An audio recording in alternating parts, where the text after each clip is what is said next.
All right, hello everyone, and welcome. It is Monday, January 25th, and we have reached the beginning of our last week, week 4.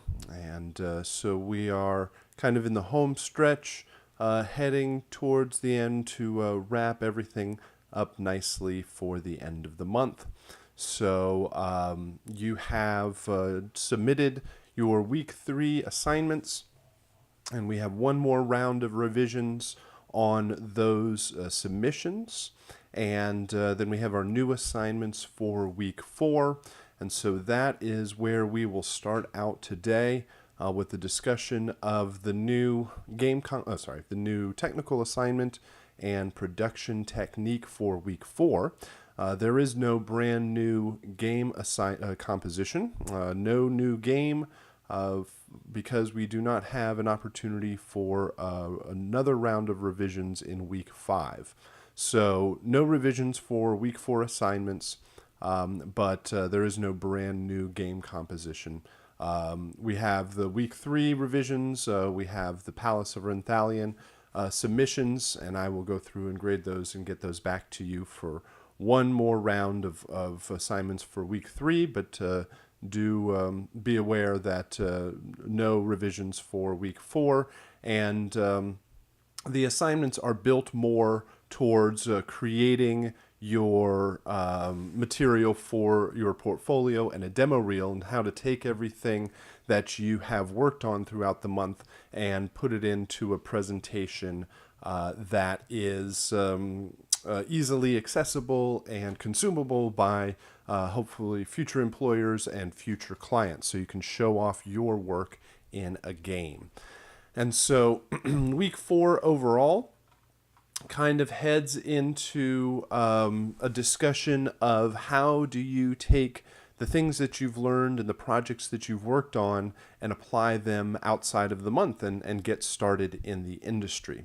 So as a whole, the class is really built as an introduction to this side of the entertainment industry, the games industry, and the role of a music composer working on a game project. And we give you a couple of different types of games to work on, and you build the music soundtrack, and you build all of the sound effects.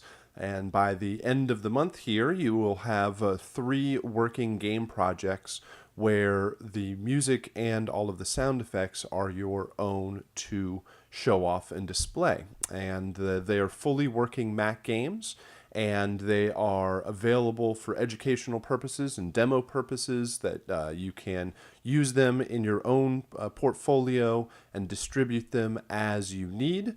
And we will talk about how you can kind of put your best foot forward, and what sort of tools and resources that you can rely on to get started in the industry. Because hopefully over the course of the class and the lectures and the assignments, you've gotten a taste of what a music composer does on a game project, and what sort of skills are involved in all of that, and hopefully develop some new skills and ways of thinking about your music and composition for games. And so our discussions through week 4 are how to take all of the new knowledge and skills and projects and everything that you've worked on and apply it outside of the class and getting started in the industry. So our assignments kind of revolve around that, and our topics on Thursday, our discussion will be about how do you get started, how do you find clients, how do you network, how do you figure out clients and employers, and what projects are out there and available, and just what are the tools that you can use to get started with all of that. So that's generally where we will be headed through week 4. Like I said, you have just submitted your week 3 assignments, and we have one project to review this for this session. So actually, I got that set up. Let me do the very important thing of save. So we will just call this review. Let me put it into another folder here and save that. Okay. So, at the end of our discussion of our week 4 assignments, we'll go back and listen to that submission from the week 3 Palace game project. Let's see. I think that is all of the introductory topics that I needed to hit. What we're doing in week 4. We got the new assignments for week 4. No revision round for week 4, but we have because we don't have a week 5. But we do have our week 3 revisions. Those are happening all through the week. And all of the revision grades and all of the rest of your assignments will be, all of the grades will be flying back at you through the rest of this week to kind of wrap everything up nicely as we round out the month. So if you have any sort of issues, outstanding problems or any sort of tech issues or project issues or anything that we need to settle before the end of the month, this week is definitely the time to send me messages and emails, and we will take care of anything that we need to do so we can move forward for the next round. All right, so here we go with week 4 assignments. Like I said, no game composition, but we do have a technical assignment and a production technique assignment. And your technical assignment is going to be capturing video recording or video screen capture of your music and sound effects working in a game. So a video is a very handy tool to have to demo the work that you've done. And so this assignment will have you go through the process to create a quality game capture that you can post up on all over the place, on your website, or if you have a YouTube channel, or if you have a blog or other, you need to post it up or send it off to a client or employer. A video is a good resource to have to show off the work that you've done. So let me take just a quick pause here before I get into this assignment. Hold on just a sec.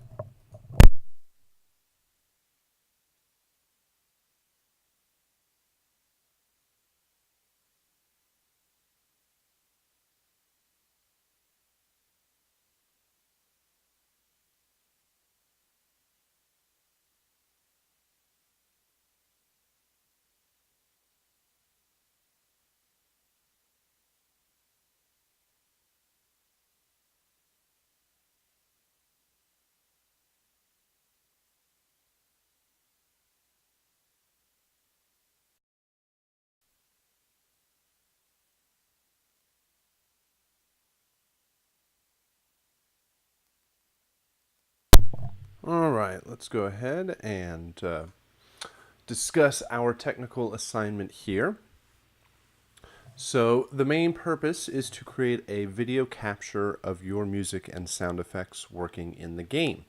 And you have been working on game projects all through the month, and you are building a series of WAV files, and hopefully you've been taking the opportunity to take those WAV files and place them into the game to check out how they work.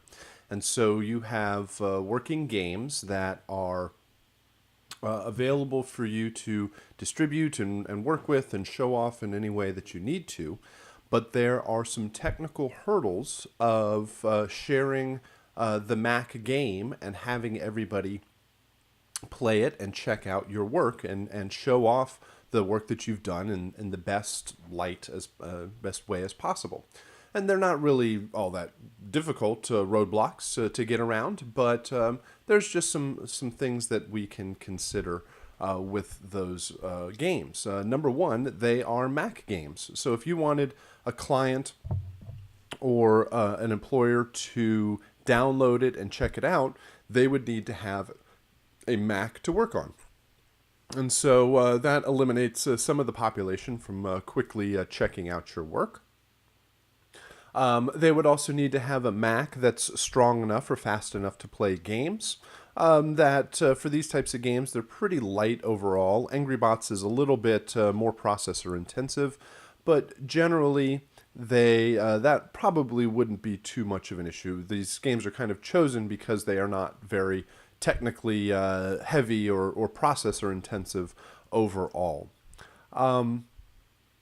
So more than likely, the people that you will be showing the game off to are game developers and game folks, and they're typically tech savvy and would know to have the correct computer and if it's powerful enough to actually play games, they probably have a pretty decent computer to work from. So maybe that's not so much of an issue.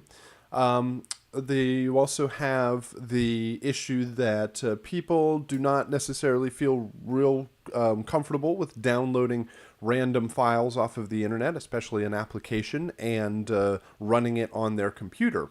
So if you hosted it on your website and said, hey, check out the work that I've done in this game, then and then post a link to it, maybe people wouldn't want to download that immediately and would want to know more information about what they're going to actually see here before they feel comfortable with downloading the application. So that can be an issue overall. Then so let's say you get around the technical side of it. They have a computer, they're interested, they want to download it, they want to play it, they have a Mac. Then the next issues overall would be more with the gameplay, in that you want to make sure that the game runs properly on their computer. And it certainly would have no issue now, but in upcoming over time, let's say, computers change, the operating system changes. Apple is notorious for releasing a new operating system every year and completely changing things and how things work, and applications have to update to keep up. And so there's really no guarantee that the application is going to still work a year, 5 or 10 years down the road. Probably it'll work for probably quite a while overall, but in the future, there is certainly a possibility that the technology changes. Then let's say they actually do play the game, they check it out, it works no problem for them. Then you want to be able to show off exactly what you've done, and you want to be able to show it off well. So you don't want the gameplay to get in the way of demonstrating your music. So they have to know how to play the game, to control the game. If they're having difficulty controlling the game, maybe they just get frustrated and don't know how to play, and so they just shut it off and never paid attention to the music, or it puts your music in a bad light overall because they didn't enjoy the game. Or on the other side of that, they had so much fun in the game that they didn't even pay attention to the music, and they have to go through and play a couple of times to recognize and pay more attention to the music. So those are all just some stumbling blocks into absolute pure enjoyment of your music in a game. The best way of showing off the work that you've done in a game is to actually have your music and sound effects in a working game project. Posting a couple of loops online without any context of how they play together, like just posting it on a SoundCloud account or something like that, doesn't really give the full effect of what's going on in the game. So all of that is back up to explain why a video and creating a video capture is going to be a good additional resource to actually having and playing the game. Because people really have no issue with clicking on a link that leads them to YouTube or to some website to play a video and just stream and watch the video online. They get a sense of what the game's all about.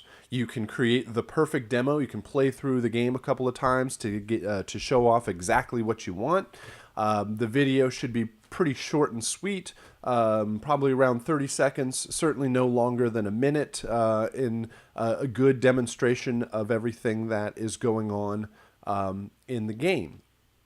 So creating a video capture is a really good resource to have. You can post it up on your website and say, hey, check out the work that I've done. And if you actually want more information or you want to check it out even further, then here's the link to download the application and play the game. Then once they've seen the video, they're probably much more comfortable with understanding, oh, this is a Mac application. I can download it. I can play this game and it's not going to wreak havoc on my computer or anything like that. So we want to create a video. We want to be able to capture video footage and the audio from the game. And creating a screen capture is probably nothing new to you on your end. I believe in multiple different classes you've used QuickTime to create a video capture. Maybe you have ScreenFlow or some other video capturing application on your computer. We are just going to use a similar process to capture video from the game. We are going to use free tools to get this job done, and using QuickTime, which is actually what I'm using down here to broadcast the webcam image. Let's see if it'll allow me to load up another interface here. Yeah, new screen recording. Here we go. You've probably opened this up, and you can see my microphone bouncing here on the meter, to do a video capture of something on your screen. And we're going to use that same process. The one drawback with using QuickTime is by default, Apple expects, or QuickTime expects, that the source of your audio is going to be something outside of your computer. And this makes sense. They don't want you to pirate or steal or copy any sort of audio that is on your computer, so they don't give you that functionality by default. Our issue here is that the game that we are going to capture is going to be inside of the computer, and it is all of our audio and sound, so it is perfectly legit for us to capture all of this audio. But QuickTime by itself does not give you that capability. So we are going to use another application called Soundflower. So let me bring up the PDF here from this assignment. Oops. So there is one of these PDFs is kind of a short and sweet introduction to everything. It is more of the steps involved and how you're actually going to deliver everything. But this other PDF, oops, this one is a step-by-step guide to creating a quality screen recording. So follow through these steps, and there's a couple of things that I want to point out, and I'm going to just go through some of this. But definitely use this guide to create and set everything up. And then once you have the process down of creating a screen capture, then really all the assignment is going and playing your game a couple of times to create the best recordings possible. So I would say earlier on in the week, just download Soundflower, get QuickTime running, get all of the software running, play the game, do a quick 10-second long video capture and watch the video and see that it all works. Then once you have that set up, then you can think about how you want to play and what you want to show off and create. Just take a couple of passes to create the best video recording you can. So really the challenge of this is setting everything up, and then later on it's just creating the video. So a couple of things here that I want to point out about this process. The base assignment, the basic requirement of this submission is to create a video capture of at least one of your 3 games, either 2D platformer, Angry Bots, or Palace of Ernthalion. I very, very much encourage you to really do all 3 of them, because once you have the process set up, then it's just playing the game. It's just going through each one of the games and creating a video capture. And while the assignment of creating a video is good for the class, really what we're doing here is creating more material for your portfolio or your demo reel. So Having multiple videos is always going to be the best option. Now, the basic requirement of the assignment is if something is technically going wrong or you're having an issue, you can choose any one of the games. You'll see that all of the pictures, let's see, like the pictures from the assignment are from 2D platformer, but you don't have to choose 2D platformer if you don't want to. Again, I encourage you actually to do all three of them, but I only make the requirement for one of them because then I know you have the process down. If you want to use any one of the games and capture it at a later time, then I know it's going to work. But if for some some technical reason that you might be encountering, I don't want any sort of technical issues to get in the process of actually completing the assignment. So, but I do encourage you to give me all three of them because I never see the final result until I see these videos. I go through the month and I grade your projects and I listen to your music and I listen to your sound effects, but those are at separate times. And then I don't see the final result when they're combined together in the game until we see the videos. So I definitely enjoy seeing all of them, and they certainly benefits you down the road when years later you can't actually play the games anymore for some reason, but you will always have the videos working. You'll be using QuickTime and Soundflower to capture the audio and video.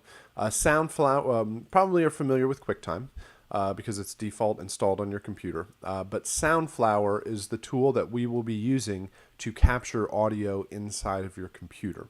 And we'll be hitting on what this does for you and how Soundflower works, but that is an application it's a free application that you'll be downloading and installing on your computer. If you are not great at the game, playing the game, that is perfectly fine. I am not grading you on your performance in the game or playing it back. I'm not really grading on the content of the video itself. What I'm concerned about for this project and the submission is your ability to actually create the video, to do the video capture and to capture the audio correctly, that you have QuickTime and Soundflower set up so that you can create the best video capture that you can, so that even down the road, if you have a different game or a different computer or want to show off something else, this process will still work. And so if it takes you some time to get through the game or to play through it or whatever, then that's perfectly fine. I'm not grading you on that part of it. However, I do want to say that you should, if it takes you a couple of times to play the game, what you really want to do is create the best version of the video capture that you can. Try to make sure that all three of the variations are playing, or that you demonstrate all of the different cues in any one of the games. So you definitely want to take the time to actually get a solid recording of everything, and always double and triple check the video after you've captured it. The people that get any sort of points marked off on this are those that probably never watched the video after they captured it, because there'll just be no audio or no video, or I'll hear them breathing in the background because they captured the audio from their laptop's microphone or speaker as opposed to actual audio from the game itself. So always double, triple check your work before you submit it, because those are really obvious things that you can catch before it's sent off. You are encouraged to capture footage from all three games, definitely. Whoops, no selection. Clean up your desktop of any extraneous icons or other stuff. Who knows what crazy stuff you have on your desktop and desktop pictures and whatnot, icons all over the place. It always gives me a little bit of a shudder when I see really messy desktops, because I'm sure it makes complete sense to you, but I see some desktops and I'm like, how can you even find anything and work? Because they're so cluttered with stuff. I say that, and I have some folders on my desktop too, but as long as it makes sense to you. But for the purpose, you don't want a strange picture to distract somebody who's actually like a client or an employer who's actually trying to pay attention to something on the screen. So we'll talk about ways of making as clean of a or as a professional as of a capture as possible. So download and install Soundflower. You can download Soundflower from this link. Always download it, install it, make sure it works, and contact me if you have any sort of technical issues. Every once in a while, because of somebody's computer or the operating system or what software they have installed, you might have issues overall, but it's most of the time we can work through any sort of technical issues to get a quality recording.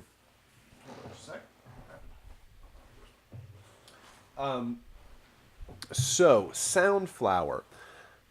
Soundflower is what is sometimes known as a virtual audio cable. When recording from QuickTime, let's do this. Go back to my PDF, bring this up. When recording from QuickTime, you can hit this little down arrow and it will show you all of your different audio inputs. And I have a lot of different ones that I've set up over time. But really what it starts out with is the internal microphone, and sometimes, you, depending on your computer, you might also have a line input here. But you don't have all of these other sources. With Soundflower, Soundflower gives you an extra audio input into your computer. When you look at all of the inputs and outputs on your computer, you will see Soundflower in both inputs and outputs. Let me do this. Bring this up. This is my audio MIDI setup, and you will see Soundflower has inputs and outputs, and you can route signal out of one application into another application. So we are going to go out of the game, and we're going to go into QuickTime. It also gives you a 64-channel version, so you could do multi-track, but I've never needed to use all of this. I've only wanted to pass stereo signals all over the place. This is actually how I get my microphone into the broadcast along with logic and everything else that's going on inside of my computer whenever I need to broadcast all of that stuff. So Soundflower works to pass. I mean, you can take Soundflower into Logic or into Audacity and record all sorts of stuff on your computer to be able to capture whatever you need. So you will install Soundflower and go into your audio preferences, and then you will see it on both the input tab and the output tab, where you can set the output to this virtual audio cable and route it wherever you want to go. Now, when you do this, you will lose the ability to hear anything at this point, and we'll talk about how to be able to hear everything that you do. But don't be surprised when you get to this point and you switch over to the other Soundflower output and lose the ability to hear anything. You can open up QuickTime at that point, and you set up for a new screen recording. This is the part that you're probably comfortable with. Again, load this up, and you can hit the down arrow and choose Soundflower to work with. Right? You open up the menu. Now, at that point, all of your audio that's playing on the default output going through Soundflower comes in to be recorded inside of the screen recording in QuickTime. At that point, you should be able to see the meters bouncing up and down just like this, right? The meters are bouncing up and down, showing my microphone being passed out of Soundflower into the screen recording. It also is going into GoTo Training so that it goes into the broadcast and the archive and everywhere.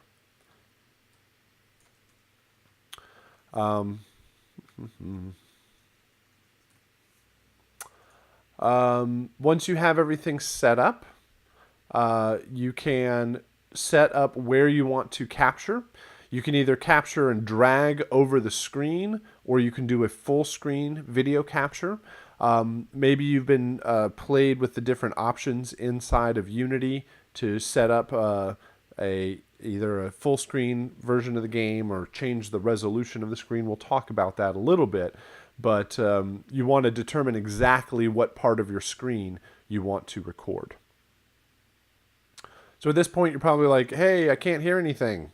I know audio is playing because I see some meters bouncing up and down, but I can't hear anything at this point. So along with Soundflower, there is an application that's installed called Soundflower Bed. And this is what you use to monitor things that are going inside of your computer so that it actually plays out of your speakers. And when you launch it, it pops up in the menu bar at the top of your screen. It does not show up in the dock below. That's some people lose it sometimes because they can't find where the icon is. And then you just switch to the built-in output or whatever your default output, whatever your audio interface is, or whatever your speakers are connected to. You, inside of the Soundflower Bed, you just say to channel, go to my output. And at that point, you'll be able to hear everything. Then you play the game, you listen to it, you practice a few times, you make sure that you get, you're going to get the best recording you can. So when you run the game, you have a couple of options for the quality of the screen, or how big the game is going to run, like the window size. And you can either switch to full screen, which might work for you, or you can switch to a windowed version and then tell QuickTime to only capture a portion of your screen. Depending on how fast your computer is and if the game skips or jumps at all, you can change the resolution of your screen and try to get the best, biggest, and highest quality video you can. Once you got everything set up, you just Alt-Tab or return back over to QuickTime, and you hit the record button, and then you go play the game. And you want to go through the game as smoothly as possible, try to trigger as many of the sounds as you can, show off everything that is going on in the game. Make sure to demonstrate all music and sound design. No longer than 60 seconds. You probably are not going to, somebody will lose attention typically beyond that amount of time or have moved on to other things. So typically an efficient demonstration of your work is the best way of going about it. You exit out of the game, and then you stop the recording. And you can either just use that version, or you might even want to edit it down a little bit more to make as clean of a recording as possible. Save the capture, name it according to the assignment. Then please double check it. Watch the video. The reasons that people have issue overall is probably, well, either they watched it and said, no problem, or they didn't watch it at all and there definitely were some issues. So I will hear things like feedback or no sound at all, or like I said, I'll hear them breathing in the background or their family making noise or their dog barking or something like that because it just captured the microphone on their computer. So just always check your work before sending it off. A couple of points about creating the best recording as possible. Like I said, clearing off your desktop and making it all nice and clean. That's what I always do back here. Everything is just empty. I mean, I do have crazy desktops and all sorts of messy icons. Well, I wouldn't say messy, but organized icons on my desktop, but that's over on my other screen. And the one that I use for my broadcast is as clean as possible because you don't need to, I don't want any sort of distracting things beyond what I'm just trying to do. So clear it off. If you need to, just throw it all into a folder and put it off screen or put it somewhere else, or just make it as neat as possible. You can hide the dock if you want to, if you don't want the dock always on the screen. Now, there are two ways of going about the recording, with either a full screen high resolution or a lower resolution. This should actually say windowed lower resolution. And that's really if you are having issue with the quality of the capture. If the video is jumping around If it's skipping frames and it looks all jaggedy or yeah, just skipping frames from one to the next, then you might want to reduce the overall resolution of your screen. This also depends on how fast your computer is, how much RAM you have, and if you have a high resolution Retina display, it might be capturing 4 times the amount of stuff than it might actually need to. So, what I would suggest is adjusting the screen resolution. You have the different sizes inside of the options for the game. You also have graphics quality. I haven't noticed that really affects, unless you really take it down, the overall quality of everything. I typically keep this up and will adjust the screen size. That also might require you to go into system preferences and actually adjust your monitor screen size. And you can adjust and play around with those different settings. Maybe you can do a full screen version to get a really high resolution.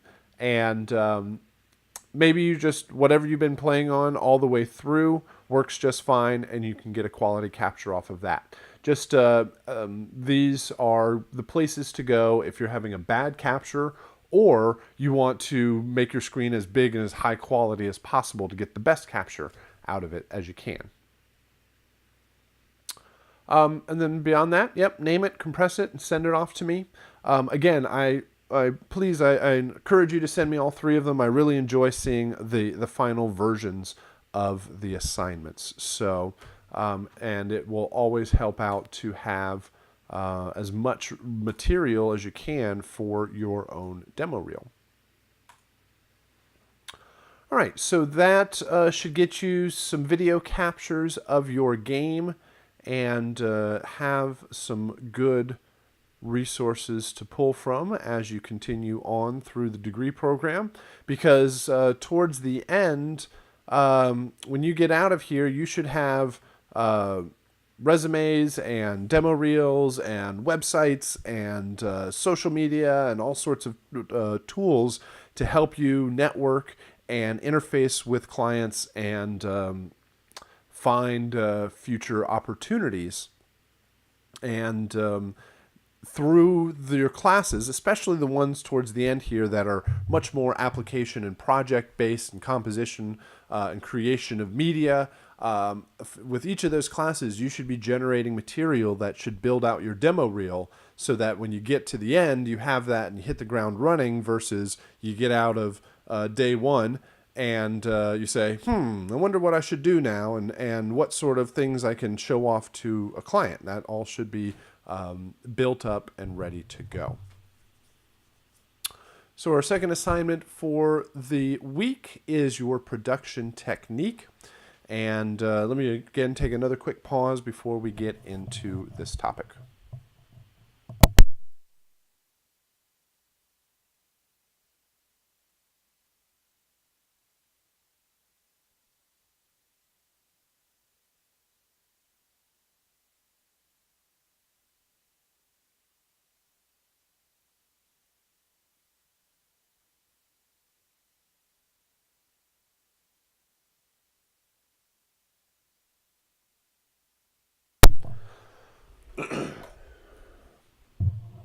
Okay, so your production technique this week will have you kind of going through the process of researching a new client, finding a game that you're interested in working on or with, and creating a spec music demo in the style of the game project that you choose. And then you will create a pitch letter, a correspondence, or probably in the form of what would be an email to the client, expressing your interest in working on the game project, showing off the materials and showing off some of your music and media, and showing off the music demo that you created for the game, and providing contact information and how that they can contact you and move forward with the project. So you will be finding a game that you're interested in working on, creating music in the style of that game, and then creating the business pitch letter, like kind of the first sets of emails that you would send out to a client. So I definitely want to start this assignment here with a big disclaimer that says you will not actually be contacting any clients or any game developers for the purpose of this assignment. The games that you choose and the projects that you create music for, and the music and the pitch letter is all a mock-up of what you would do out in the industry, and you won't be contacting them for the sake of this assignment.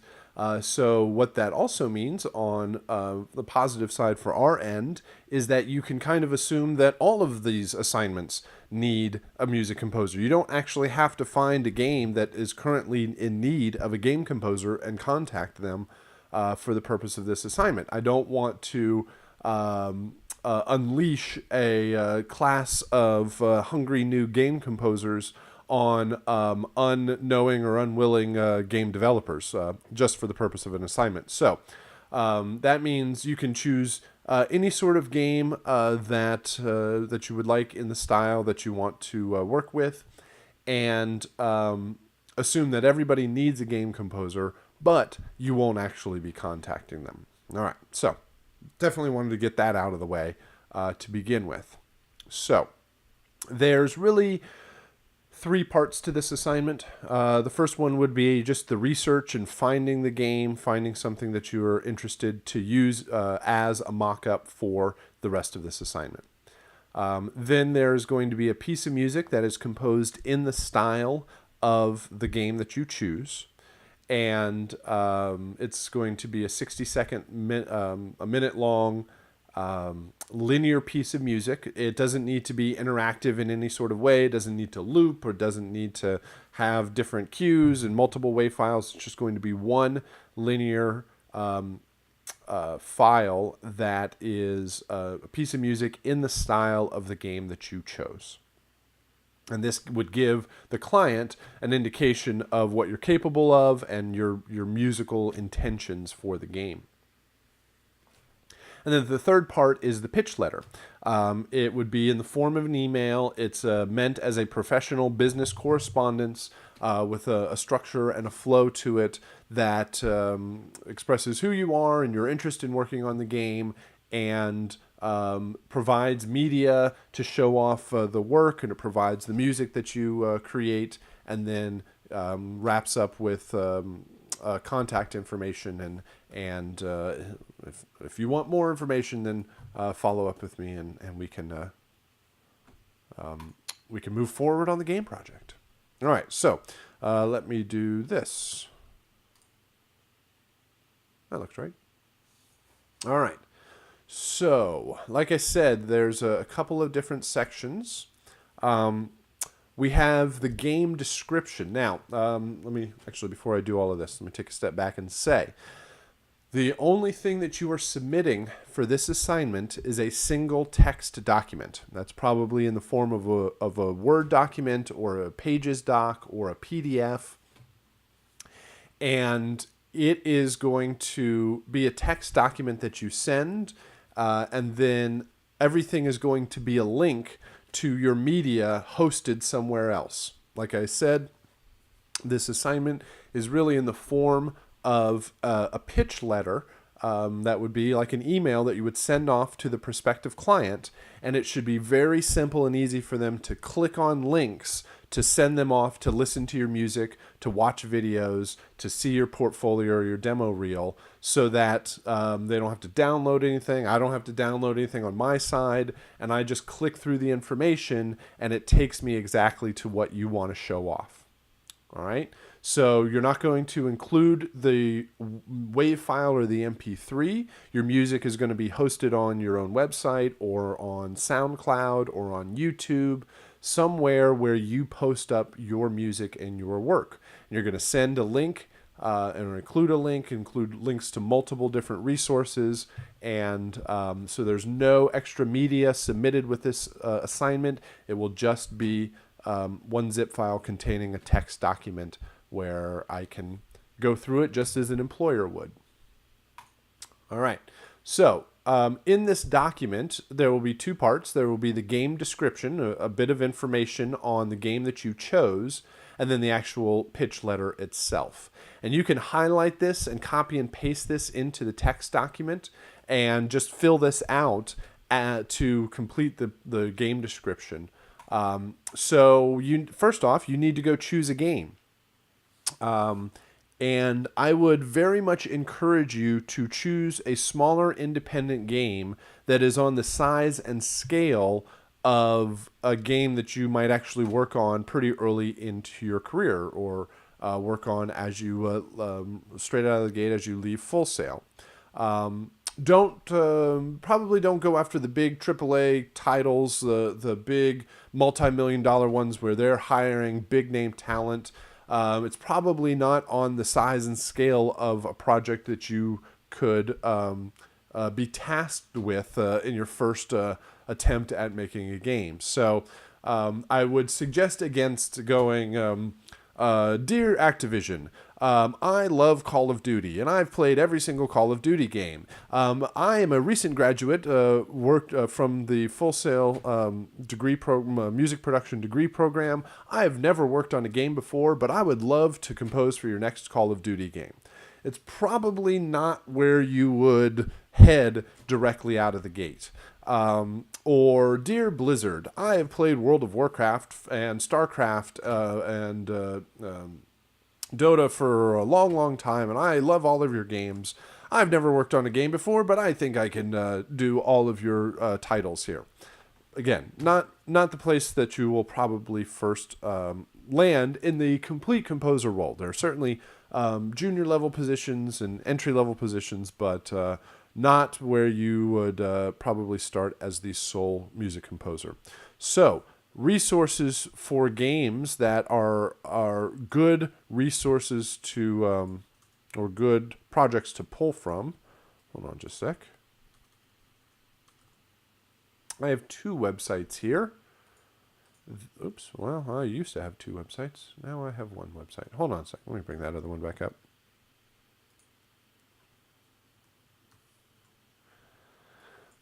Two websites that are really good resources for these types of games, the smaller independent game projects. And those two websites are indiedb.com and moddb.com. And they're basically sister sites. They're kind of based off of the idea of IndieDB or IMDb, which is all about movies, but these are all about independent game projects. And these are games that are in production by small game developers, that it's a community of people building games and showing off the work that they've done. So ModDB is are modifications, or what are known as mods. Mods are taking an already existing game and adjusting it and switching it, creating new content, creating new levels, new maps, new all sorts of stuff. So they are based off of the Half-Life game series, or Battlefield, or Grand Theft Auto, or what was that? I don't recognize some of these, but these are typically, well, they're going to be free game projects that are just extending something that is already there. So these are just typically people that are really into that game, or they're wanting to get in the game industry, and so they're working on free projects to show off the skills that they have in the production of games. IndieDB is independent game projects, and these are not based off of other games, and they are typically intended for commercial release. And so there are all sorts of different projects that kind of go back and that kind of exist on both, But both of these are really good resources, and there is a top 100 in both of these. If you just go up to the top here and you go to top 100, it actually lists some of the better games overall. The quality of different of stuff can be a bit wide, but these are great projects to choose from, right? So I can go through here and say, ooh, Garbage Day. That sounds not like fun. Scrap Mechanic. Let's say I wanted to choose Scrap Mechanic as my game project. And I look in here, and it looks like there's got some cool, fun graphics and ridiculous animations, and it looks like a lot of fun here. Let's see. Let's do this one. This looks ridiculous. All right, so we can look around, and ooh, that looks fun. You can build your own stuff and drive it around. And looks like they need some music and audio. So let's go back over to our assignment here. And again, we create a new text document, and you copy and paste this into the doc, and you start filling it out. So what's the game name? The game name is Scrap Mechanic. Who is the game developer?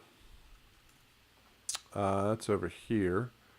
Creator, Axolot Games. Think that's going to take me anywhere? Oh, actually, let's do this. Scrapmechanic.com.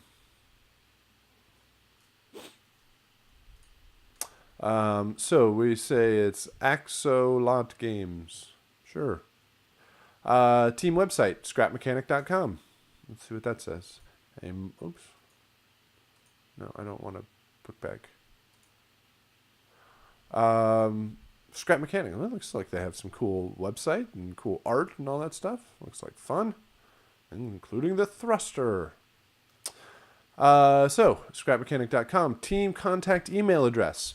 See if you can find info@scrapmechanic.com or info at Axolot Games, or see if you can actually find a name or a contact. Just if you were to address this to this company, how would you find their information, their contact information?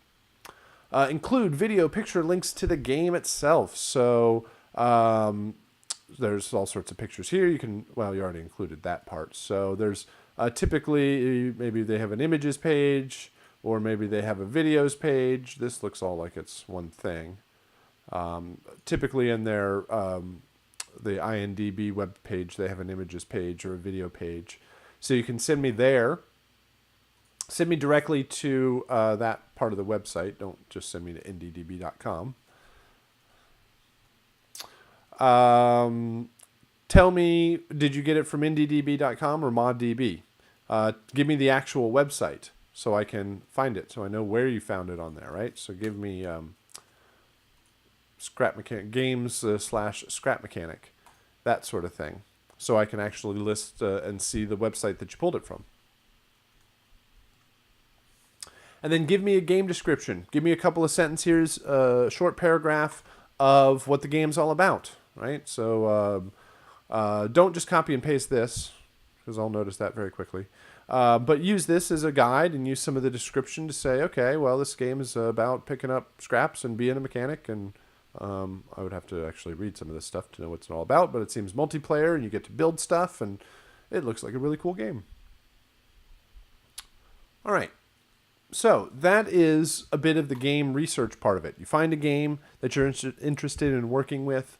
Give me some information, some links. Really, I can click on these links, watch the pictures and videos, and check it all out while I'm listening to your music, so that I can see if your music makes sense in the context of everything, and that it's relevant to the chosen game. All right. So you start out with that section in the beginning of your text document, and then you'll include the pitch letter, which, like I said, is meant as a professional correspondence. Probably would be an email that would be sent off to the prospective client. So you start out with your salutation. Hello, dear Axolot Games. If you can find a name to actually address it to. You can find the director of the game or the producer or the lead developer or whatever it is. Or if you just have to say Dear Axolot Games, that can be fine also. But of course, the more specific you make it, is always the better. Introduce yourself. My name is Chris Latham. I am you can say I am a new game composer on the scene, and I'm interested in working on your particular project. I have, if you can have a couple of things that you've worked on, or kind of express why they might be interested in working with you, to say, hey, I'm accomplished at this, or I play this, or whatever you want to include, that kind of gives a little bit of indication of why they even want to read the email and continue moving forward, or why they might be interested in your work. Express your interest in the project. Butter them up. Tell them how wonderful the project is, right? Everybody likes to hear how great their project is, so tell them why you like their project. What drew you to the project? Why did you choose it?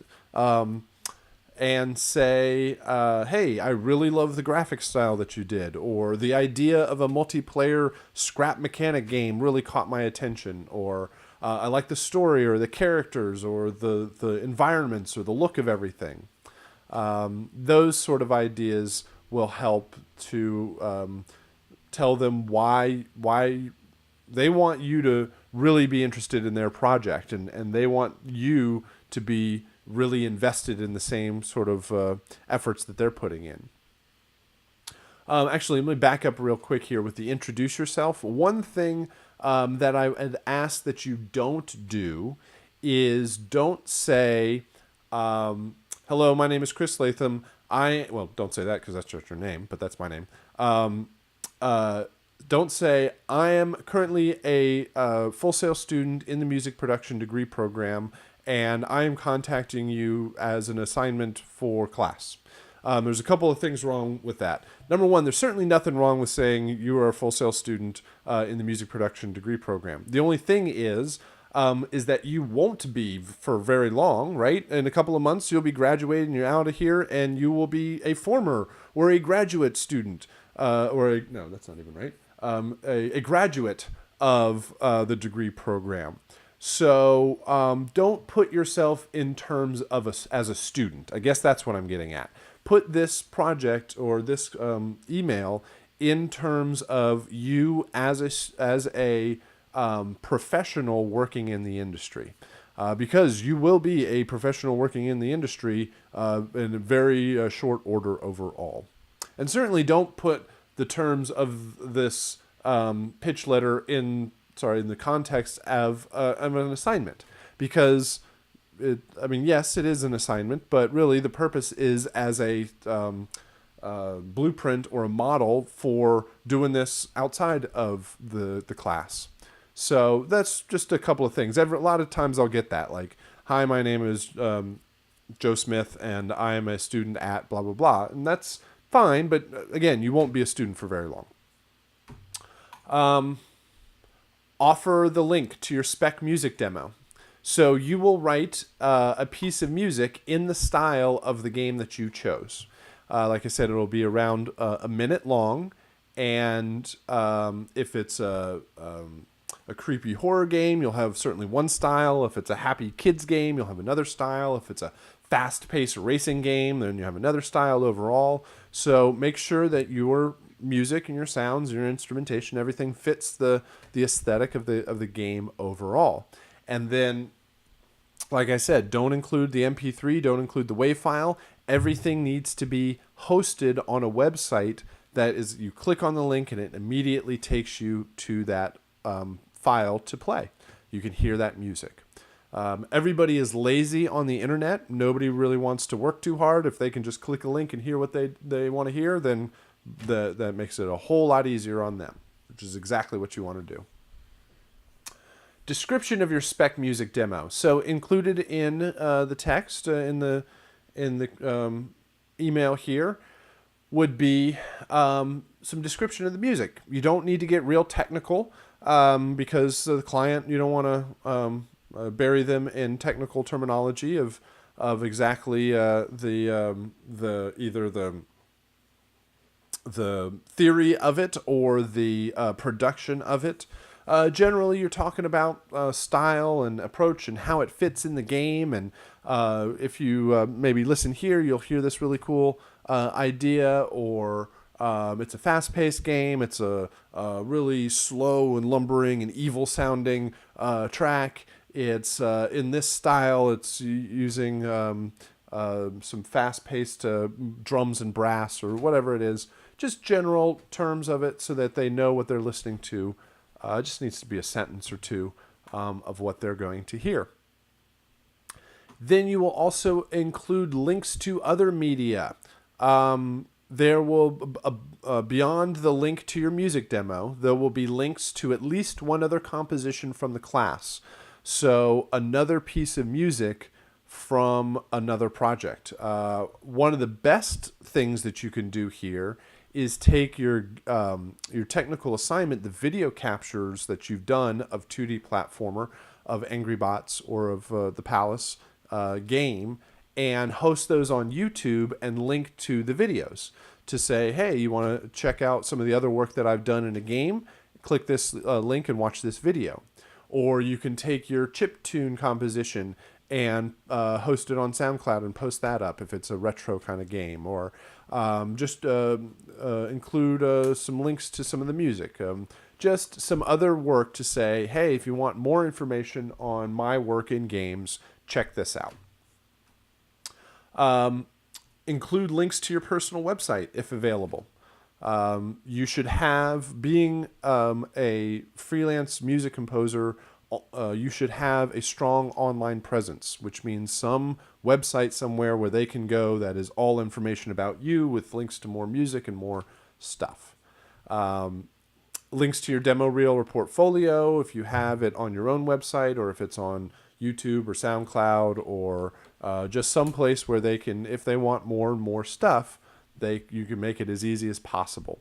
Typically, the best way of approaching with this is don't send them your entire life's work in one shot. Send them the really good thing that's exactly perfect for what they want. And if they want more information, then here's some links and you can spend all day long checking out your music. You should also include information of how to contact you. This is the biggest part of it, where you want them to respond and you want them to be able to respond in any sort of way. So looking forward to working with you. Please contact me at, here's my phone number. Your address, they're probably not going to send you a piece of mail. So maybe that's not as important in the online world these days. But social media links, Twitter, LinkedIn, Facebook, all of those things make it as easy as possible for somebody to find you. Some of the issues that I've seen with students that I've kept up with online is they'll post things up. Now, granted, their emails and their websites have their information on it, but they'll post up things on SoundCloud and YouTube, and they won't have any sort of contact information. Like, hey, that's really cool. Who is that person? Well, they're some crazy username with some crazy picture, and it sounds really cool, but I have to go through like a profile to maybe find a link to some other thing, to maybe find eventually an email address. So you want to have your contact information out there and available to make it as easy as possible for somebody to find you and message you. So contact information, social media links, all of that stuff is very, very important. Closing, I look forward to talking further about you on this wonderful project. If you're interested, please contact me, and thanks for the opportunity or something. Signature, close it out, wrap it up, and yeah, that should give a really good template of the type of correspondence with a new client. One thing I want to bring up about, come on, stop selecting, about contact information, social media, links to personal website, and this kind of personal information stuff. I understand that there are folks out there that you don't feel comfortable on a class assignment with sharing things like phone numbers and email address and social media links to all of your different sites, and you might not have a personal website or anything or set up, or you just don't feel real comfortable with giving out personal information. And that's perfectly fine, and I completely understand that. So for the purposes of this assignment, if you do not want to share that personal information, then you can make it all up, right? I ask that you have something there to show me the form and the format that you would lay it all out, but you can completely make up all the stuff. Give me a fake phone number, give me a fake address, give me fake links to LinkedIn or Facebook, right? I mean, don't give me weird ones or anything like that. Just make it up overall. Make up links to what your website would be. So for the purposes of this assignment, the information doesn't actually have to be true. I'm not going to follow up on any of this stuff. I mean, if there are social media links there, I'll typically click on it and check it out. And demo reels and SoundCloud links and websites, I do like to check it out if it's provided. But if you don't feel comfortable with sharing that information, that is perfectly fine. You can fill it up with just fake information so that it shows me how it's all laid out, but saves your personal information. But to that point, working online and being professional, you should have a professional version of all of this stuff, easily accessible, that you feel very comfortable with sending out to basically anybody on the internet, and having a comfortable with having a professional employer and client have access to this information. Meaning, having your own personal website that is built for yourself as a business is very important to have. And having links to your music and your work in some online format is very important to have. Having professional versions of Twitter, LinkedIn, and Facebook is also a very key resource to have. You can have your own personal social media, and who knows what sort of crazy stuff you have on your own Twitter and Facebook, and probably not LinkedIn. LinkedIn's a little bit more business-minded, but people have all sorts of stuff on their Facebook pages. So you should have professional versions of all of those that you are built to network online. So if you don't feel comfortable with it now, you should definitely have those resources in the future. Like I say, home address and phone number, it gets quite personal. So maybe having a business contact number is a good idea. But be prepared in the professional world to be able to share all of that stuff, no problem. All right. So that will wrap up this assignment. And again, it's all just one text document that's zipped up, and everything else will be a link to somewhere else. All right. I think that is all of our assignments for week 2. That will wrap up the last week and be due by the end of the week, by Sunday. So we have one submission here from Palace of Orinthalion, and we're going to take a listen to this and point out a few things. I already took a preview, and there's some really good things to listen to and pay attention to and talk about. So, overall, with Palace of Orinthalion, the main things that we are listening for is to make sure that all 4 of these layers, right? We got the earth cue, fire cue, water, and wind, that they all play together. They mix well. They melodically make sense. They're in the same key. There's no dissonance. They rhythmically make sense. And that they all fit together and can play equally together. We want to make sure that they all start at the same time, They all end at the same time. Looks like we have 16 bars here to work with. They are all going to loop equally together. They're going to stay in sync, same key, same pace, all of that sort of stuff. I have the 4 faders down here, and I'm going to play like the part of the game, and I'm just going to fade them up and down and listen to them. And we're also going to listen to all 4 of them at the same time. But as I bring these faders up and down, it should completely make sense at any time that I listen to them. And this is a good visualization of the idea of vertical music, where you have layers playing all at the same time and they're kind of vertically stacked on top of each other. We're going to listen to the instrumentation of each cue to make sure that the instruments make sense for the different themes of each individual part of the game. We want to make sure that there's no instrumentation that is repeated from one cue to the next. You can have violas in multiple cues, but you can't have that viola playing the exact same line. We want to make sure that there's enough intensity in the different cues, like the fire cue. It looks like this one's the loudest overall, so that probably works. And we want to make sure that each cue has its own melody that works in the context of all of the other ones. All right, so let's go ahead and start this out. I'm going to start here with the earth cue and fade this one in. And I'm going to make sure that we can hear this, because I don't think that's broadcasting. Again, I use Soundflower.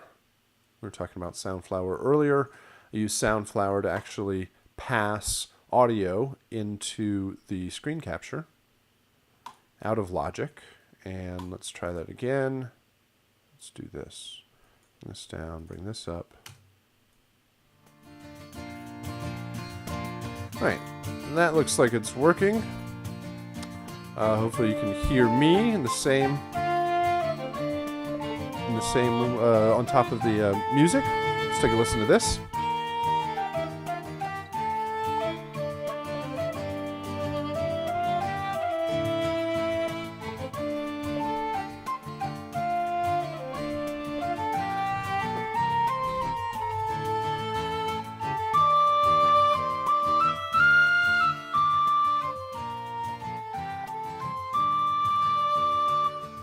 All right, excellent. The instrumentation works really well. We've got the guitar in there, we've got the flute, the string line, a bit of percussion in the back, nice lead line from the earth cue. The one thing that I am noticing is the level of that flute and string. The level at this end portion is much louder than the beginning here. Some of that is the flute comes up, and some of those notes just come through a whole lot stronger than the rest, and you can see it kind of just flattens out here as it hits the top edge. Looks like maybe there's a limiter on there that's kind of stopping it, and some notes just come out a little bit more. They're just more present, they're more forward in the mix, and more power in the second half, so that flute gets really strong and needs to come back a little bit in the mix. Also, feels like it's just power and instrumentation that is gone when it loops here. Let's do this. It's just piercing there at the end. And then there's a lot of instrumentation that kind of seems lost back at the first half. So that's just kind of even out that, even out the flute through the entire earth cue. All right, so let's bring that in. Now let's bring in the fire cue. Let's go to wind here. All right, so the wind cue The wind cue represents the danger. Represents maybe a little bit of stealth or creeping and trying to avoid the danger. There's evil out there. There's the enemy. We don't want to approach them. There's a really good low pulse here. The ostinatos from the strings. Sounds like cellos and basses. Got the high sustained strings. Some of the drums. Cymbal swells. The only thing would be maybe another instrument, another melodic, or probably more of the harmonic instruments, to kind of support the strings up top.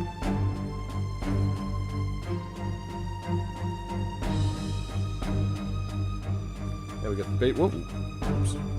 We got the basses, the cellos, the violas, and the violins, and I don't know. Maybe it's a harp, or just another layer, kind of a little bit below the high sustained strings.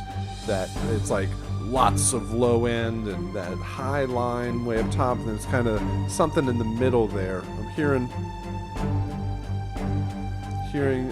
There is one of those cellos over pretty hard pan to the right, so maybe want to bring that more towards the center.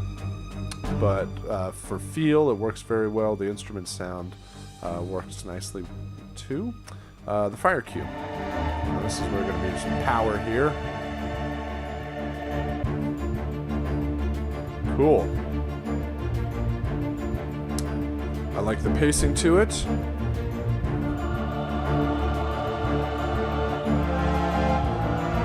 The choirs work well.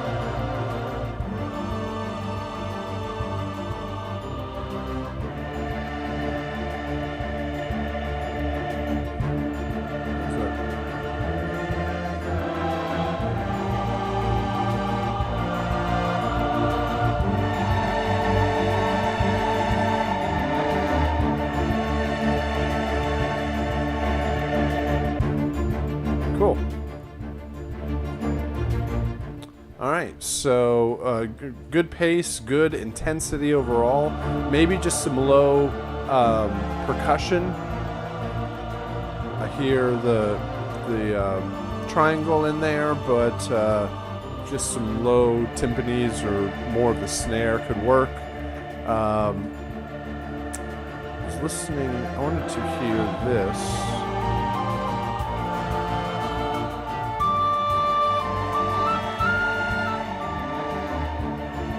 Just some notes that, or some harmonies maybe that the choir hits that feels that it clashes just a little bit.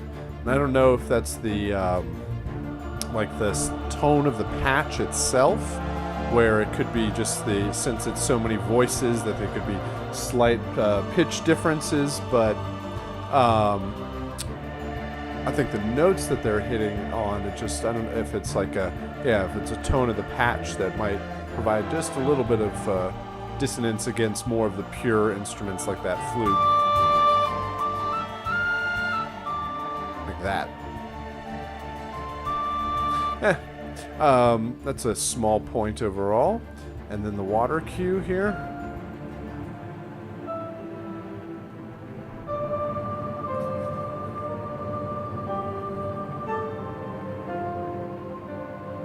Cool. I like the choir. I like the kind of effect on the... Almost feels like it's got a chorusy water kind of reverb going.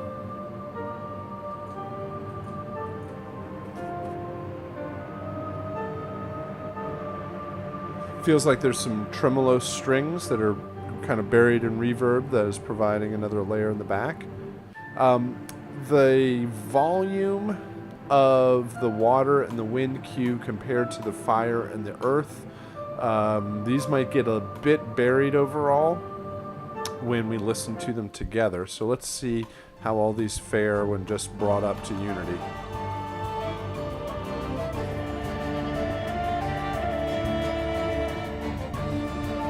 You can definitely hear the string lead from the earth. This is where it actually works, that it pokes out a bit more. Even then, it still even overpowers the fire loop at this point. And then the water and the wind are almost non-existent by that kind of by fifth bar there or so.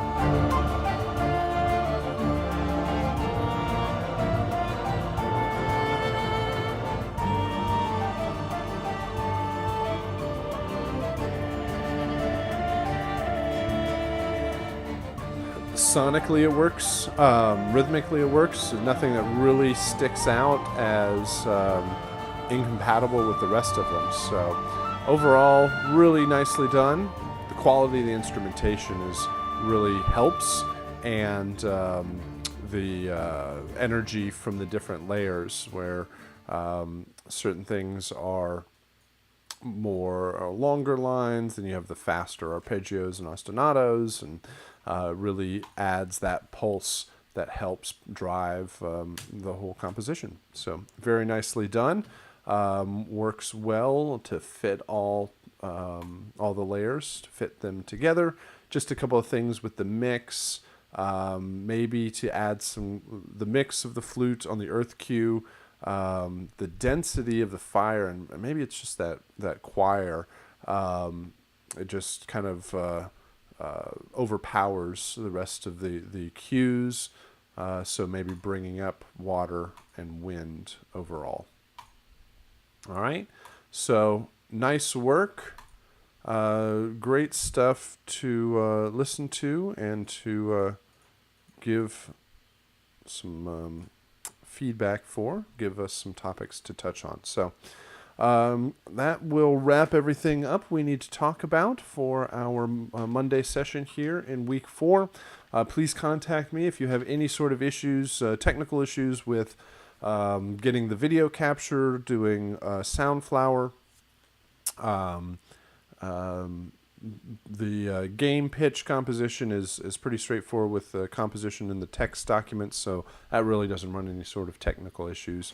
Or rounding out the rest of the assignments through the month, let me know. And other than that, we will have our last session on Wednesday, and we will round out the month from there. So thanks a lot, and I'll see you next time.